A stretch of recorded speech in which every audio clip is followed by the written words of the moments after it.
We live in a world addicted. Have you ever noticed how many people are addicted to everything from coffee, to cocaine, to crack, to heroin, to music, to pornography?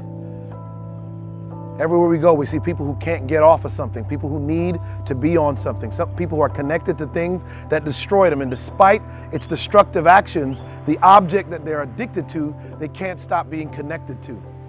The scripture speaks to this. In fact, in the book of Romans, the 7th chapter, Paul says, that which I would not, that I do, and that which I would not, that's what I do. Addiction is everywhere.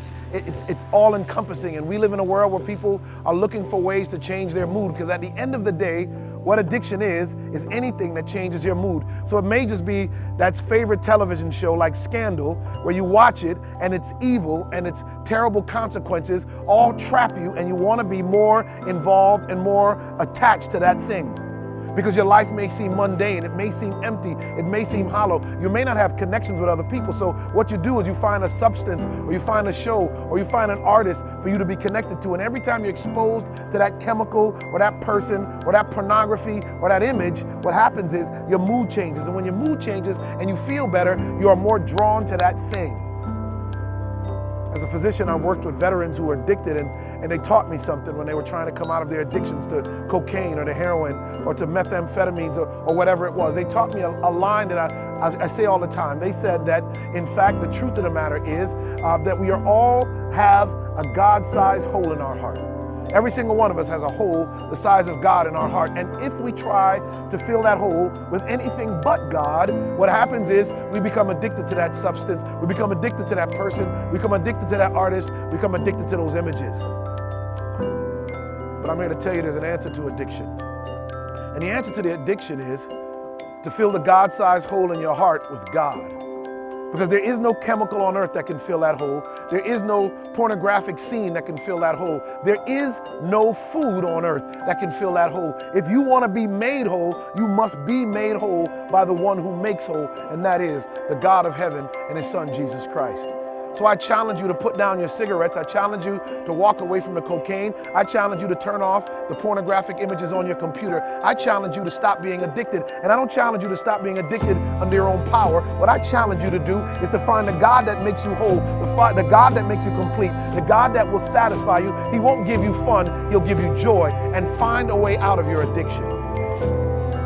You see, fun is standing in line at Disneyland.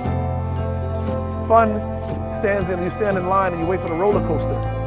Fun is you're waiting for the anticipation of that roller coaster.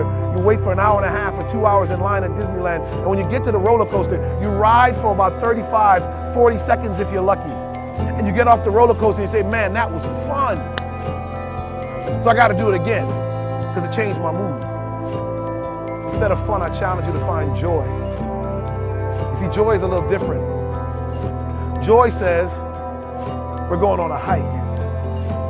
There's no line. Joy says I get to spend time with the people I'm hiking with. Joy says I get to enjoy nature.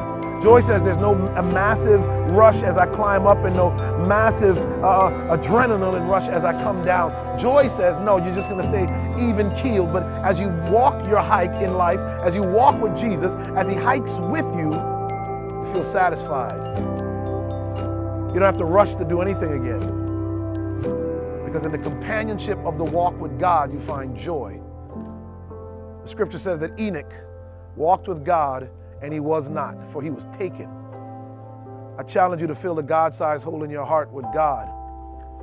I challenge you to stop getting on roller coaster rides that take you up and down, in and out of nightclubs, in and out of bad relationships for just a few seconds until you got to find the next lover or the next hit. And I challenge you to take a hike. Take a hike with Jesus Christ and fill the hole that's in your heart.